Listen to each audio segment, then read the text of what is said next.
நேரத்தில் சமுத்திரம் பின்வாங்கும் சந்தோஷ திருநாளில் நல்லருளை தாரும் ஐயா முருகன் என்று முழங்குது என் மனசு.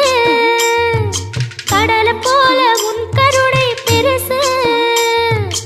உப்பு காத்து ஊத காத்து சுத்தும் கடலுக்கரைய பார்த்து சத்தியமா கோயில் கொண்ட சுபையா எங்க குப்பத்துக்கு குலவிளக்கு நீ ஐயா. திருச்செந்தூர் ஆண்டவனே வேல் முருகா தினம் உனக்கு நன்றி சொல்வோம் மால் மருகா.